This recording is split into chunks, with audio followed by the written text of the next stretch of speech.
अभी आए हैं हम रामदेरा में, ये बना हुआ है म्यूजियम।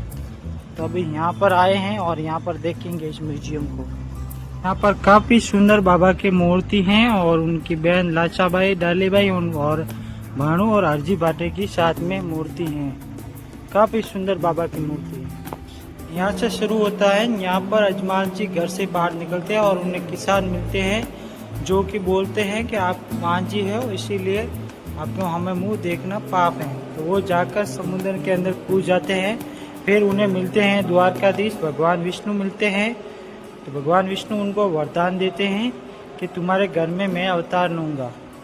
फिर वो अजमाल जी के घर में अवतार लेते हैं। बाद में वो माता को परसा देते हैं, जो कि चूल्हे से रखा हुआ दूध उपंद्रा होता है, उसको बाबा अपने हाथ से नीचे दबा देते हैं। तो ये बाबा का इधर घोड़ला है और इधर गुरु बालीनाथ जी की मूर्ति दिखी हुई हैं, जो कि गेंद जाकर बालीनाथ जी की धूनी पर गिर जाती हैं, उसे यहाँ पर दिखाए हुआ है। बाद में वो गेंद लेने जाते हैं, तब उन्हें मिलता है भैरव राक्षस, जो कि गोदड़ी को खींच रहा है। फिर बाबा उसका वध कर देते हैं। फिर बाबा का एक दोस्त होता है जिसका नाम सारत्या होता है, उसे सांप काट देता है, वो मर जाता है।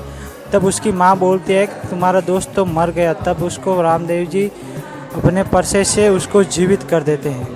इधर रामदेव जी का ब्याह बताया हुआ है, जो नेत्र देव के साथ में रामदेव जी हाथ पकड़कर बैठे हुए हैं। और यहाँ पर चालियों रामदेव जी के लिए मरी हुई मिनकी को यानी कि बिल्ली को लेकर आते हैं, तो रामदेव जी उसे जीवित कर देते हैं। यहाँ पर बाबा के परम भक्त बोहिता के बताया हुआ है। यहाँ पर बाबा के परम भक्त बोहिता जी हैं, जिसकी नाव डूब रही है, उसकी नाव को बाबा रामदेव जी ने उबारा हुआ है। यहाँ पर लकी बिंजारा है, जो कि रामदेवराम रूनीसा में आता है और मिश्री को लूण बताता है। तो रामदेव जी उसको लूण बना देते हैं, बाद में वापस उसको मिश्री में बदल देते हैं। तो यहाँ पर लकी बिंजारा और बाबा के परम भक्त बोहिता की जोड़ी को बताया हुआ है। यहाँ पर रत्ना रायका को कैद कर देते हैं। तो पनियारा का गर्भ मेटने के लिए और घमंड तोड़ने के लिए बाबा जाते हैं और उनसे युद्ध करते हैं और रत्ना रायका को छोड़ा कर लेकर आते हैं।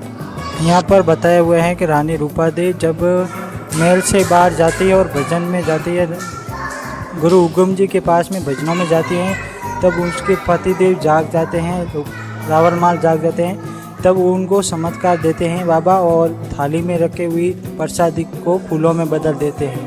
पर यहाँ पर रामदेव जी हरजी बाटी को बोलते हैं जाओ बकरी का दूध लेकर आओ। तब हरजी बाटी बोलते हैं कि बिन ब्याई बकरी का दूध कहाँ से मिलेगा। तब बाबा बोलते हैं तुम जाओ और लेकर आओ। तब हरजी बाटी जाते हैं और बिन ब्याई बकरी का दूध निकाल कर लेकर आते हैं और हरजी बाटी बाबा का भगत बन जाता है। यहाँ पर बताए हुए हैं सेठ और सेठानी उनका परिवार बाबा के दर्शन करने जाते हैं, तभी शोर आते हैं और उनको मार देते हैं। तभी बाबा को अरदास करते हैं, तब बाबा प्रकट होते हैं और सेठ को मरा हुआ को जीवित कर देते हैं, शोरों को अंधा कर देते हैं और धन को वापस ले लेते हैं। जब रामदेव जी का ब्याह हो रहा होता है, तभी सुगनाबाई की आंखों में आंसू आ जाते हैं। तब रामदेव जी उनसे पूछते हैं कि तुम्हारे आंखों में आंसू क्यों हैं। तब सुगनाबाई बोलती हैं भानु को तो सांप ने काट दिया है। तब रामदेव जी आवाज़ लगाते हैं और भानु दौड़ता दौड़ता आता है और बोलता है मामीसा कहाँ है, मामीसा कहाँ है, मामोसा बताओ। तो यहाँ पर रामदेव जी ने भानु को पुनर्जीवित किया हुआ परसा दिखाया हुआ है। यहाँ पर जो रामदेव जी ने अपने भाभी को परसा दिया था वो बताया गया है। भाभी बोलती है बड़े अवतारी बनते हुए हो, मेरा गाय का मरा हुआ बछड़ा को जिंदा करो तो मैं तुम्हें भगवान मानूं। तो रामदेव जी परसा देते हैं और मरे हुए गाय के बछड़े को जिंदा कर देते हैं।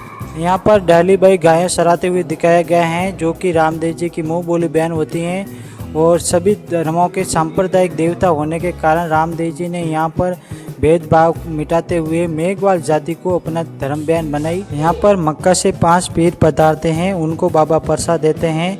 पीर बाबा की परीक्षा लेने आते हैं तो बाबा उनको परसा देते हैं और मक्का मदीना से उनके अपने अपने कटोरों को मंगवाते हैं और उनको भोजन कराते हैं।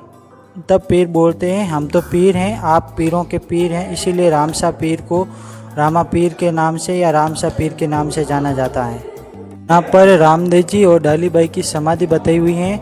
जब डालीबाई बोलती है कि ये समाधि मेरी है, तो उनके हाथ में वो कांकर डोरा व कंघी निकलती हैं तो रामदेव जी बोलते हैं ये समाधि तो डालीबाई तुम्हारी है।